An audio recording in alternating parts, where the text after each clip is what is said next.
Hello everyone. In Chapter 3, we're going to be discussing socialization.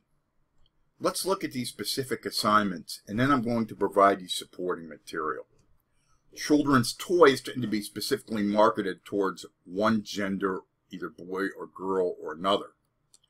In your discussion, what we're going to be doing is selecting one agent of socialization, and I'll cover in supporting materials here in part 2 of the video exactly what an agent of socialization is and how they may affect the decision of parents to buy boy versus girl toys, and subsequently, as a young person grows up, their own choices in toys as a person grows into a thinking child, right? So that's the first assignment, okay? Now, the second assignment, that's a discussion. And remember, we have to post a discussion, initial post by Thursday, and responses by Sunday night. Your second worksheet that we're going to be working on this week has to do with statuses and roles and how they influence our behavior.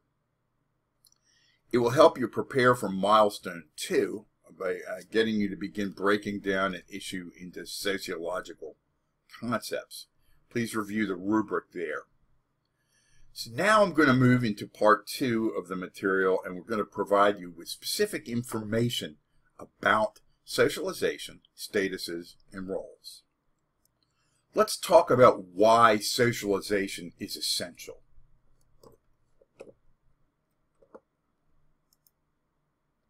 How do we become a person? Are we born as people, or do we become a person through our experiences? How do other cultures pass down different sets of skills, languages, and norms, which we discussed in Chapter 2, and such variety across the world and throughout history? Sociologists answer this question by looking at the process of socialization, a continuing process whereby an individual acquires a personal identity in relation to other human beings as she implements the learning of the language, norms, practical knowledge, and customs necessary to survive in a society, those elements of culture that we discussed in Chapter 2. While we are all, of course, human from birth, the process of becoming a fully functioning person is one that is of interest to sociology. From the time we're born, we begin to acquire a personal identity through this socialization process. We do this through the process of interaction, first with those closest to us, our parents, and then throughout our lives. Whenever we are engaged with a new situation where we have to learn new norms, social rules, practical knowledge, and customs, for example, when you begin your first job, we are engaging in the socialization process. Although socialization is a lifelong process, it is crucial, as we will see, when we are between our birth and age 5 to our development as human beings in relation to others. We must learn everything that we need to survive and to develop into adulthood. The socialization process is an exchange between people around us and ourselves. Socialization is an active, ongoing process. We first learn the information that we need to survive through our initial exposure as babies to language and through all human interaction. As we develop through our first 5 years of life, we increasingly use language to manipulate our environment. Language also provides the raw material necessary for personality development. Personality is defined as an individual's stable pattern of thoughts, feelings, and actions. Socialization is essential for personality formation. Socialization is imperative for us to successfully grow into functional social beings in our family, when we are children, in school, at work, and when we form our own families and relationships. Socialization is a process that continues later in life, at work, as parents, and as spouses. Without socialization, we cannot properly develop our individual personalities in a way that allows successful interaction in society. The evidence indicates that individuals deprived of the contact characteristic of socialization might not even develop into capable, functional human beings at even the most basic level. we tended to solidify these stable basics of our personality during the first 5 years of life. Evidence indicates that our physical brains respond to the socialization process in a manner that establishes patterns that tend to remain in place throughout our lives. There are elements of the socialization process that are ongoing, dynamic, and fluid. Our sense of self is a constant exchange between this inner core or personality and the social environment around us. Socialization is essential for the development of the self, an individual's processing of perceptions, thoughts, feelings, and personal choices. Sociologists focus on this self as the active part of personality formation. While the personality is a relatively stable pattern, the self is best imagined as a process. Our socialization involves a creative construction of our social selves. We are constantly absorbing information from the environment around us on which we base our self-concept. Beginning with our parents or caregivers at birth, we are constantly processing information on which to base our actions as life progresses with an increasingly complex series of social actors. Successful socialization, the maturation of a child into a competent adult, comes from the effective construction of the self-identity. This self-identity, also known as the looking-glass self, is defined as an individual's view of self based on the perceptions of how we think that others see us. If children are developing normally, with input from parents and caregivers, how do individuals become active, functional adults? Remember that we depend on others for our concept of ourself. Without interaction from birth, humans do not develop functionally at all. Who are these elements, or what are these elements that guide our socialization? They're termed agents of socialization. Individuals or groups responsible for this development are self-concept, knowledge of norms, values, practical knowledge, and appropriate behaviors that help us to develop into adults capable of assuming a place in society. Socialization does not end with adulthood, however. As adults, we must learn new norms, knowledge, and values to assume new adult roles. Sociologists use the term primary socialization to specify the original socialization process that individuals go through as children and adolescents. We first learn knowledge, language, and gain a sense of correct and incorrect behaviors, social norms, in the original socialization process that we undergo as infants, children, and adolescents. We learn these first from our parents, the educational system, our peers, mass media, and our initial exposure to the religion of our parents in some cases. Socialization is an ongoing process. We grow, assume new roles, and leave behind old ones. We graduate from high school, college, work a series of jobs, marry, have children, move to new areas, age, and reach the end of our lives. The socialization process is termed secondary socialization, as we learn new behaviors, norms, values, and practical knowledge appropriate to successfully function in new adult life experiences. We study different groups to see how they affect the socialization process.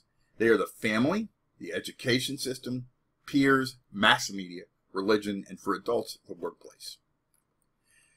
The family, the first agent of socialization, and the most important, is the place where we begin to learn what it is to be human. Our first experiences in our family have lifelong effects. Our sense of self, a powerful element in basic personality formation, begins in the family. The essential task of infant socialization begins in the family. Parents are held accountable for appropriate socialization of children. Children learn their first lessons in language acquisition, essential for continued socialization in the family. Children learn practical knowledge, definitions of what is right and wrong, and receive powerful messages that contribute to a child's sense of self from their families. In addition to intentional parental input into a child's socialization, the child also learns powerful lessons from the home environment. Is the child loved or merely tolerated? Does the child have a sense of self-efficacy or lack of competence? Is a home environment one where educational system is valued or not? The famous 20th century social psychologist Erik Erikson said that a child learns whether the world is a trustworthy place or a dangerous one. The education system is the first formal setting outside of a child's family where direct face-to-face socialization occurs. Schools are also the first setting where a child is expected to role-take with a set of rules, not specifically individually designed for the child. It may be their first exposure to what we're going to call secondary socialization. While the system of rewards and sanctions within the family may be constructed by parents or caregivers specifically for the individual child, when the child first attends school is the first time that the child encounters a bureaucracy characterized by impersonal rules and rigid schedules. The mid-20th century sociologist Robert K. Merton theorized that all social processes have manifest and latent functions. The manifest function of schooling via the education system and as an agent of socialization is to learn necessary life skills, reading, mathematics, critical thinking that will prepare the individuals for work as an adult. What is of interest to sociologists is the latent function of school. A latent function is an unintended consequence that works in some way for smooth functioning of a social system. Analysts have termed this the hidden curriculum, lessons that are not explicitly coupled with the officially stated curriculum of coursework. The hidden curriculum contains implicit cultural values, beliefs, and norms. A peer group is defined as a social group whose members share age, social position, and interests. Peer groups allow a young person to step out of the inflexibility of school or the specificity of parents' socialization efforts. Children take the same courses, listen to the same music, and wear the same clothes as members of their peer group. Although this seems as if it is another form of conformity, the young person experiences peer group socialization as asserting independence. Peer groups discuss topics such as sex that adults may not permit discussion of, or for which there are no other venues for discussion. Mass media is a means for delivering impersonal information to an audience, including traditional media such as radio and television, and increasingly as media has evolved, the internet. The internet, with its component video games, social media sites, and access to the World Wide Web, also has influence on the socialization process. Even with advances in alternatives to television via the web, television continues to dominate early childhood socialization. With the advance of cable and satellite television, niche programming targeted at specific age groups now dominates basic cable and satellite offerings. Data indicates that children watch television alone with about 80% of the time, and adolescents watching TV about 98% of the time. 83% of households with children ages 8 to 18 have designated video game units, and this information is out of date and is even increased even more. Children learn scripts through which to interpret their world normative sets of behaviors and may be desensitized toward acts of violence and sexually explicit imagery that they are exposed to in the media. Children also learn enduring lessons about their identities as consumers of retail products in an economy dependent on mass consumption. Desire for retail products is generated also through media imagery and is reinforced by social media.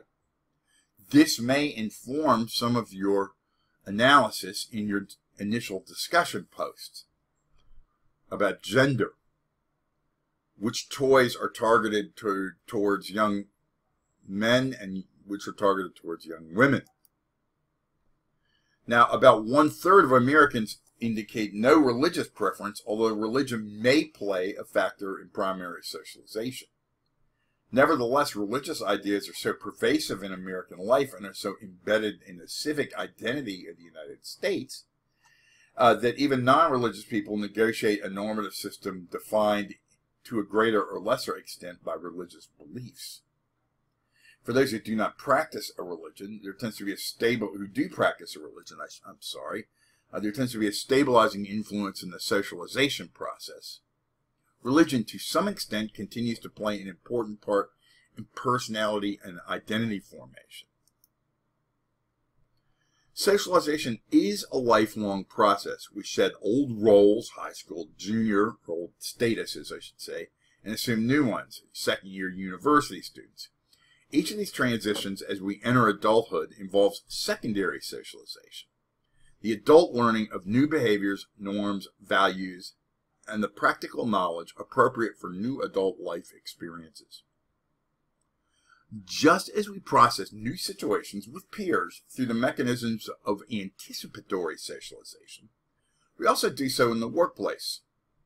Most individuals work as employees of large organizations, but large or small, every organization has its own culture, jargon, terminology, and the same norms, values, and practical knowledge that we all experience learning at the beginning of life in miniature.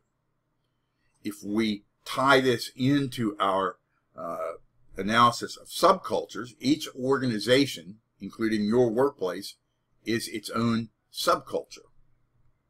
Remember that from our second learning module. The extent to which a new employee, for example, learns the organizational culture and fits in is largely a predictor of how well they will do in a given workplace. Socialization is a process critical to learning what it means to be human that goes on and on, continuing throughout our lives.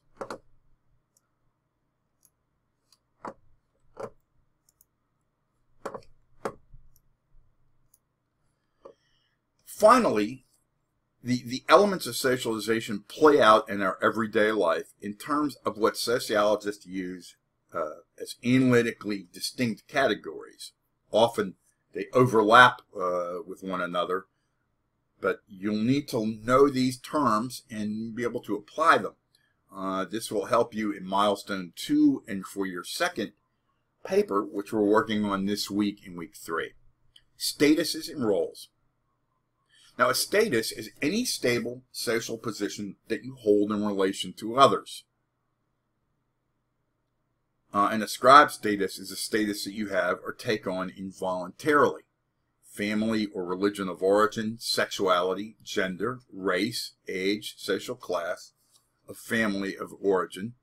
For example, 50-year-old Asian American women, heterosexual, lower middle class, sibling. An achieved status, a status that you gained as a result of some personal action. Eagle Scout, wife, high school graduate, employee of the month. Now, a role is any behavior associated with a particular status. For example, you're a student at SNU. You take this class and other classes. Each class has assignments associated with it. These are kind of formulaic, formal examples of behavior. Your successful negotiation of your status is a result of your behavior, completing assignments. So what does this mean? Well, I'll give you an example of my statuses. I'm an online course facilitator for SNU. I have I'm a voluntary leader in my religious community. I'm a Buddhist. I do some other online consulting work, okay, and occasionally I will do rideshare driving, okay. Those are all statuses I have, right? My ascribed status: white, male, 61 years old. These are statuses that are relatively, they're involuntary. I can't change my biological. I can't change my race, for example, or my age. Now, an achieved status, is something I've obtained. I have a PhD. I'm an Eagle Scout. I started practicing Buddhism 30 years ago, for example, and I'm a musician. I get paid to play music. Those are achieved statuses, okay? So know kind of the distinction. These are all in relation to other categories. A status isn't a static thing. An exercise I used to do with my students in camera or in the classroom was I'd ask them what statuses, and they'd say things like, "I'm awesome." Well, that's very nice, and you may very well be, but that's not a status in relation to other people. Consider status as you're placing yourself socially with all the problems and privileges thereof. Now, these statuses and roles come with tensions, and you'll need to know about these tensions. There's two categories of tensions that we look at. A role strain is a tension between role behaviors associated with one status. For example, you have two assignments. That's each assignment you do is a role behavior due in two different classes here at SNU. That may create a time management problem. Parenthetically, we have excellent facilities and staff that are designated to help you manage your time, so please take advantage of those if this example applies to you. But you see how this works. The second role status relationship that we're going to talk about is a tension associated with behaviors associated with multiple statuses. For example, you have your child's PTA meeting, but it's Thursday and you have to post your initial post. You're behind on this. You also get called into work unexpectedly. That's going to create conflicts between the behaviors associated with different roles. Associated with different statuses. Your role behavior associated with these different statuses. Sorry about that burp at the end. Now, please watch this video. Please take this under advisement and please apply this to your discussions. I look forward to reading your responses. Thanks, and please, by all means, I'm available for any consultation or questions that you may have. Have a great week, and I look forward to week 3.